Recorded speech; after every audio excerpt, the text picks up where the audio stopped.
Problem with being a gamer is that you really want to talk about surreal exploration genre, but no one knows anything about surreal exploration genre.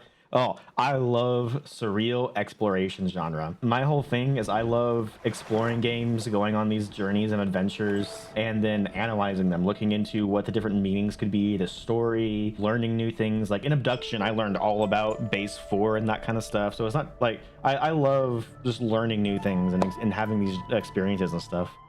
This is going to be a good one, I can already tell. I wrote the entire first section before this intro thinking it was going to be the intro. Myst is a game that goes back quite a ways for me. This was not a blind experience. I wanted to go through Myst again though, to refresh myself on it and spend the time thinking about it and reflecting on it as to why it has stuck with me as it has with so many people. I also wanted to play several of the sequels that I have not played yet, and where better to start than at the beginning. As we delve into the mysteries of Myst, we will ponder several of the themes and messages that I got from my playthrough this time around, such as adventure and learning, the pitfalls of power and greed, and finally the importance of family relations. Welcome to the Dragon Den. My name is Winter, and these are my afterthoughts of Myst.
This is a video that I never really thought I would make.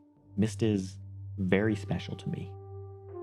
I vividly remember sitting on the floor way too close to the TV as a super young wormling. My mom played Myst on the original PlayStation. I remember looking at the notes in the journal she used to keep track of clues and the story in, wondering what she was so interested in. My mother was not a gamer, unlike my dad and now me. So to see her so interested and invested in this was an abnormality, and in turn piqued my interest. I sat in on her session while she played, not really following what was going on. I was happy just to be there and enjoyed her excitement and listening to her brainstorm with my dad about the various puzzles. It was a family event. The first image that comes to my head when I think of Myst, though, is probably not what most people think of. It's actually the little device in the Stone Ship Age on Akinar's desk, the rose that mutates into a skull.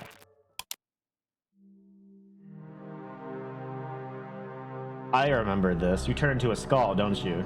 You freaked me out as a kid. It's a little cheesy now with it just wiggling back and forth.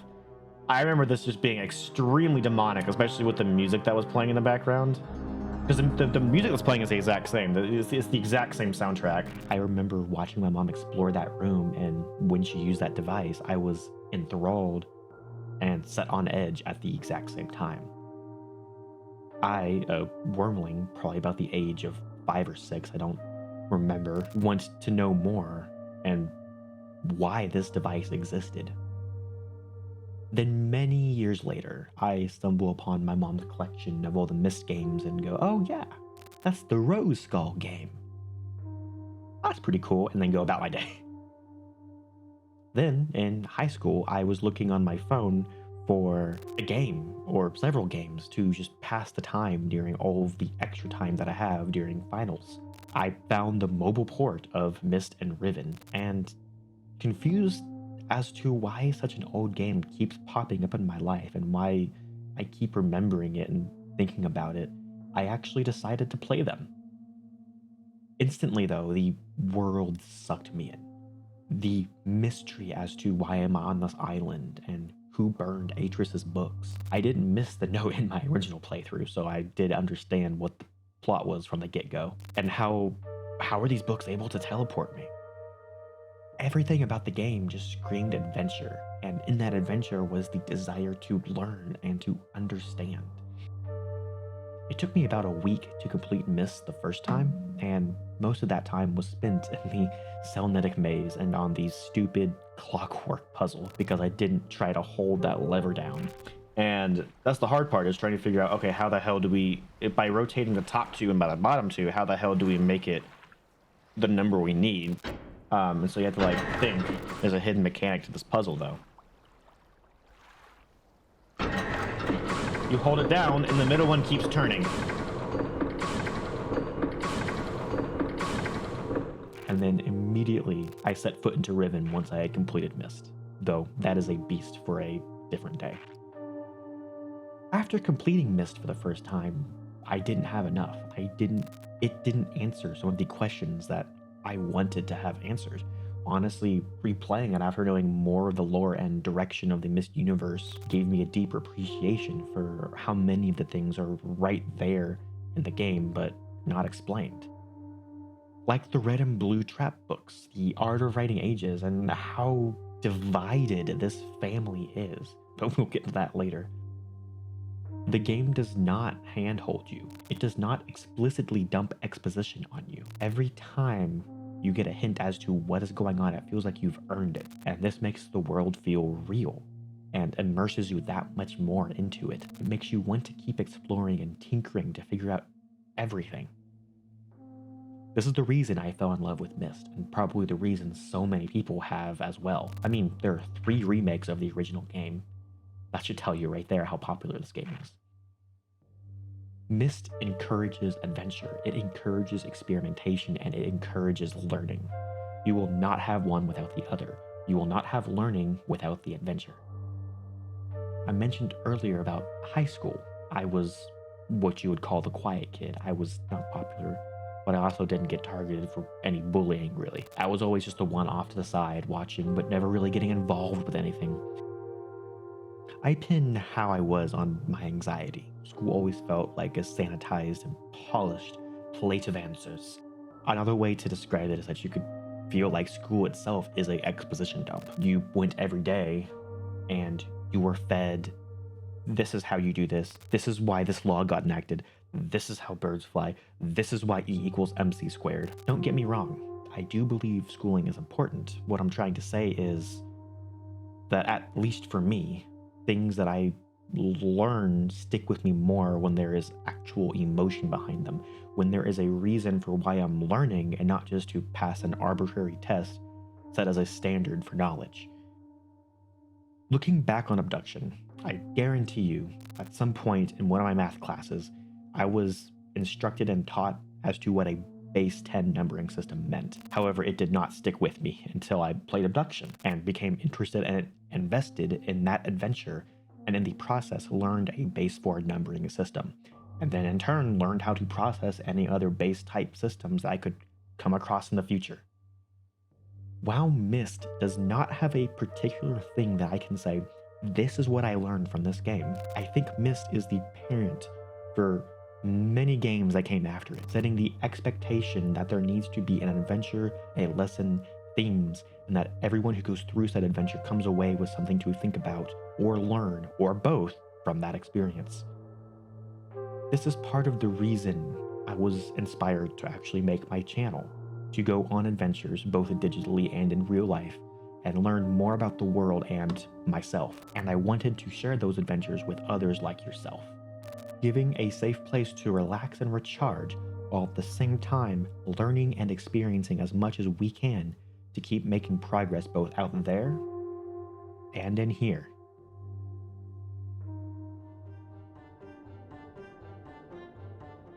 One lesson that I got loud and clear from Myst is how power and greed can corrupt. It is a core part of the story. How Atreus' sons, Sirius and Achenar, became enamored with greed and power and destroyed Atreus' library as part of a plot to pursue this power and greed. Their characters are literally modeled after these concepts. Sirius is the embodiment of greed. His rooms are always regal and royal looking. Fine silks and tapestries that have him as an idolized figure. In the mechanical age, he has a hoard of treasure that is apparently a tax he imposed on the residents of that age. Even Achenar comments on Sirius's greed by stating that he will not have his subjects pay this new tax. Even the way Sirius talks, it's like he's an actor with a dramatic flair and timing to his line deliveries. He is a man of distorted mind and senses. You're so dramatic. Disgusts me. Oh my god! He disgusts me. This gave him a very pompous attitude and insinuates an impression that he believes he is better than everyone else. On the other hand, Achenar is all about power. All of his rooms have weapons and torture devices. He uses rib cages for lights. And it's his room that has the infamous rose skull. These show that he intends to intimidate those around him, to have power over them, and be able to control, essentially, what he perceives as his kingdom. In a comic called Book of Black Ship, Sirius and Achenar make contact and actually become members of the pirate crew that was mentioned in the Mechanical Age. This fabric in the Stone Ship Age gives a in-game clue to that, and I was able to pick up on it. As time passed, friendly visitors brought rumors of an enemy that existed beyond the horizon. The usually sunny sky became as dark as night, and black ships appeared on the horizon. This reminds me of the ship's banner from the Mechanical Age. If this is the red page was found in Sirius's room, which means this is probably Sirius's room, which means if Sirius has that fabric, is Sirius the one responsible for, or is Sirius the enemy of the Mechanical Age? This is supposed to be a 4-issue long comic series to give background to the events before the game and tell the story of what Sirius and Achenar did in all of the ages. However, apparently the creators of the comic reversed the names of the brothers and refused to fix them. So Cyan ended up canceling the contract with the publisher. However, this comic does prove that the brothers grew corrupt from the time that Atreus left them alone on various ages and wanted to mold the different ages into the vision that they had. Or, more accurately, they felt the ages were a giant playground to do with as they wished and then discard when that toy or age became broken. This is reinforced when we learn that the reason for the brothers' plan to trap Atreus in Denis was because Atreus forbade them access to the red and blue books. This makes sense, as the red and blue books were trap books meant to trap any uninvited trespassers that were none the wiser. Atreus was trying to protect his sons from becoming trapped. However, the brothers did not believe him and thought he was just trying to keep them away from some new age or toy, and thus, in their desire for greed and power, ruined the library and trapped their father just to get at what was forbidden to them. This is sad in itself because we learn that each age is not actually created as initially thought. The art of writing merely links with a reality that already exists. Really doesn't go much into it in Myst itself. However, in later installments of the Myst franchise, it goes much more into it. Really all you need to know at this point is that the Dunny have the ability to write and create... No, let me correct that. They have the ability to write and travel to different ages, is what they call them, which are essentially different worlds, different realities. The big important thing is they cannot create them. They can only connect to them. The writing is just a way to essentially say, hey, book, take me here, more or less. They write the age, and then the book will essentially take them to an age that already exists. They didn't create it. They just are travelers. They're explorers, more or less. So when the brothers destroyed the library, they potentially destroyed access to many different and wondrous ages that may never be able to be linked to again.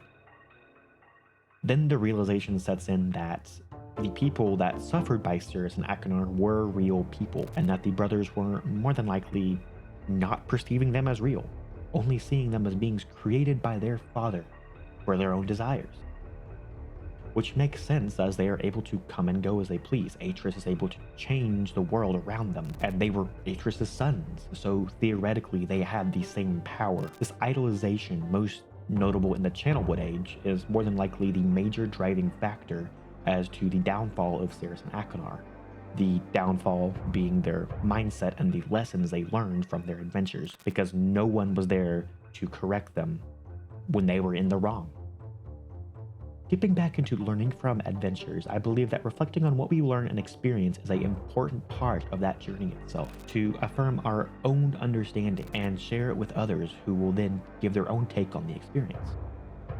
And unfortunately, in the case of Cirrus and Achenar, it is apparent that the only people they had to reflect on their adventures were with each other. Atris was too distant and Catherine seems to be too protective, and so they had no one to counteract the lessons of greed and power they were learning. They were put into these ages to learn how to interact and treat others, but no one was there to guide them.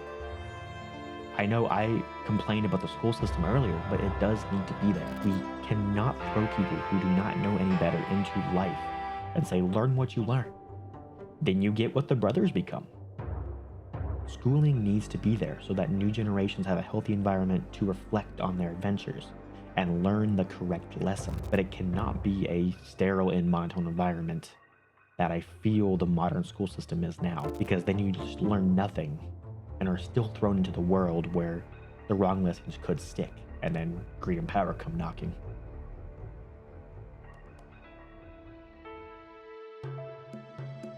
I mentioned that the reason the brothers went down the dark path they did is because they did not have anyone besides themselves to reflect with.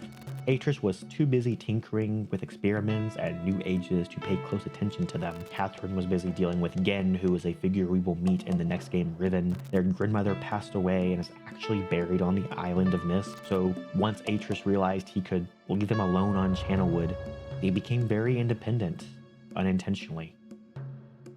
As I assume you can tell, this family is not very connected. They are all doing their own thing, and very rarely are they all together. So it's no surprise that Atris fell for the brothers' plan after they told him that Catherine went to Riven, the place where she was saved from originally, and he chased after her. Even more, he suspected his sons were up to something and left that note, the one I forgot to read, just in case Catherine came looking for him. Here we go. Catherine, Oh. my love, I have to leave quickly. Something terrible has happened. It's hard for me to believe. Most of my books have been destroyed. Catherine is one of our sons. I suspect Achenar, but I shouldn't leap to conclusions. I'll find him and Cirrus as well. Oh, and erase this message after you've viewed it, just to be safe. Okay, so yeah, that's the inciting incident for the entire Myst game. That was Atris, and he thinks he's talking to Catherine. However, we are not Catherine. He thinks one of his sons has burned his library, which as we saw as we're reading all these ages, the library is indeed very much burnt up to a crisp, except for the 5 books, the 4 ages, and then the one with the fireplace passcode. We were basically, for this entire game, we've been trying to decipher which one of the 2 sons burnt the library. He was a father suspicious of his own sons and didn't confront or talk to them about his concerns. And not only that, but he did not know where his wife was or what she was doing. This shows the importance of having good relations with our family, being able to talk to each other and know what is going on with each other. If we don't, we end up like this family, broken and scattered and turning against each other. I think this video will be released before my abduction afterthoughts video will, but I'm actually writing this after completing my abduction one. And in that video, I talk about the concept of found family. Maybe this especially stuck out to me because of playing through abduction first. They are also both Cyan games, so it's very interesting to see the theming coincide like this. It makes me wonder if Robin and Rand, the founders of Cyan, have a particular message they want to get across. That message being the importance of family. I believe this message of family importance connects right back to that of adventure and learning. Your family can be there to reflect with you and give you the correct lessons. Instead of being in a sterile environment and just thrown to the wolves, you can use your family to bounce ideas off of. They will comfort you when you need it and raise you up when you succeed. And most of all, they are not afraid to correct you and steer you back on track if you stray too far, for all the while still loving and respecting you. Because of my abduction analysis, it does come to mind that sometimes situations are out of our control, and I want to reinforce that family is important. If you are in a situation where your home life is not very good, reach out to people you like and trust. Let them become your family and use them to reflect and learn. There is no need to hide away because you don't feel safe enough to express yourself in your current environment. There are people out there who do love you and care for you. You just need to find them. More than likely, they are right under your nose. The question is how you maintain these good family relations. How should Atris, Catherine, and their sons have acted to prevent this entire mess? It's very simple. Engagement. I could learn a thing or two from my own writing here, but yeah, just engage with whoever you consider your family. Show them the same support you want. Let them reflect with you on their own adventures. Be there to comfort them if they need it. Celebrate their success like it is your own, because it is. Just like a team, a family fails and succeeds together. As I said, I could learn a thing or two here as I'm very bad about just being off in my own world. And then before I know it, my parents adopted 2 more dogs and I'm going, where the hell did this happen? Forgetting to respond to text messages or return calls.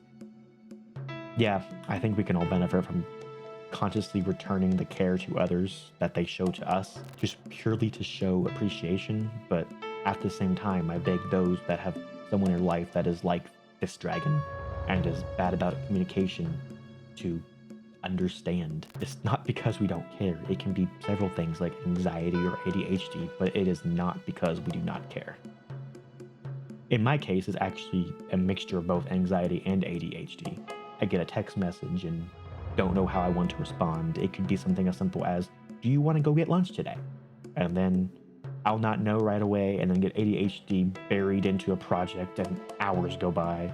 And then I feel ashamed at not responding and get anxious about responding because is it too late? Or what if I made them mad by taking too long to respond? It's all a mind game. But in the end, the most important thing is having those good family relations.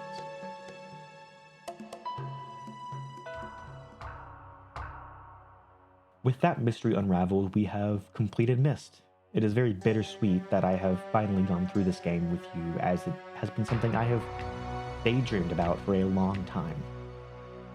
This is also an exciting video for me, as it is the first Afterthoughts script that I have completed in one sitting. Hopefully that means I'm getting better at writing these, or at the very least, being able to understand what I want to write more. I would love to hear your own thoughts on Myst. You can join the conversation in the comments below, or join the Dragon Den Discord server, where I am trying to build a community of like-minded adventurers, so we can all reflect and learn together. If you enjoyed my Myst series, it would mean the world if you would subscribe to the channel and hit the bell to get notified when new adventures await, as well as follow me on Twitch to interact with the show live and get your own thoughts and reflections in the show. Thank you all so much. I hope you enjoyed your time here in the den today. Good hunting, and fly safe.